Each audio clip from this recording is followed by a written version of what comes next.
बेसन पिठाची आमटी साधी, झटपट आणि चवदार.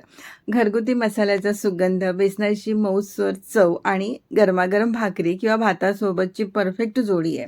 एकदा का तुम्ही बनवलीत की तर परत परत बनवावीशी वाटेल आणि एकदा खाल्ली की परत परत खावीशी वाटेल.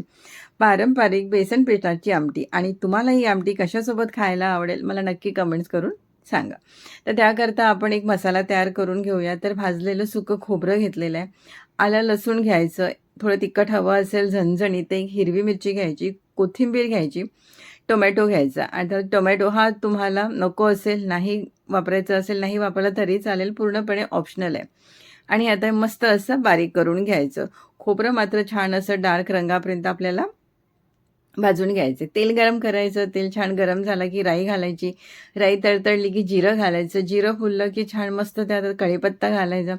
कढीपत्त्याची तळतळ थांबली की आपण जे वाटण केलं ना ते वाटण घालायचं. आणि एक 3-1 मिनिट आपण हे वाटण मस्त असं परतून घ्यायचं. म्हणजे व्यवस्थित सगळं शिजायला हवं आणि कडेने तेल सुटायला हवं. तेल सुटायला लागलं की नंतर काय करायचं, आपण यात काहीतरी पावडर मसाले घालूया. तर त्यात मी घातले, हळद घातली आहे, लाल तिखट घातलं आहे, काळा मसाला घातला आहे आणि घातला आहे त्यात मी गरम मसाला. आता सर्व मसाले तुम्ही तुमच्या गरजेनुसार घाला, तुम्हाला किती हवे, किती लागतात. आणि आता हे सर्व मसाले एखाद मिनिटभर आपण परतून घ्यायचं. म्हणजे काय होणार, या मसाल्याचा जो कच्चेपणा आहे तो निघून जाईल. 2 चमचे बेसन पीठ घालायचं, 2च चमचे घालायचं, त्यापेक्षा जास्त नाही. आता गॅस अगदी कमी करायची. कमी गॅसवर हे बेसन ना अगदी मस्त असं मसाल्यासोबत भाजून घ्यायचं. आता काय झालं, धने पावडर घालायचं मी विसरले. तर आत्ता मी धने पावडर घातले. गॅस अगदी कमी ठेवायची. कमी गॅसवर आपल्याला मस्त हे भाजून घ्यायचं आहे.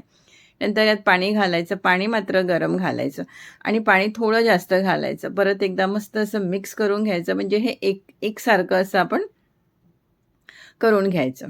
नंतर यात आपण मीठ घालायचं गरजेनुसार, चवीनुसार तुम्हाला किती हवं. आणि ही आमटी कमी गॅसवर 3 ते 4 मिनिटं उकळून घ्यायची. आता ही आमटी झाल्यानंतर काय होतं, थोडीशी घट्ट येते. शिजल्यानंतर किंवा थंड झाल्यानंतर थोडी घट्ट येते. त्यामुळे सुरुवातीलाच थोडंसं पाणी आपण जास्त घालायचं. आणि आमटी आहे ही पातळच छान वाटते खायला. तर इथे 3 ते 4 मिनिटं मी मस्त अशी उकळून घेतलेली आहे. थोडीशी कोथिंबीर घालायची आणि अगदी झटपट होणारी ही आमटी आहे.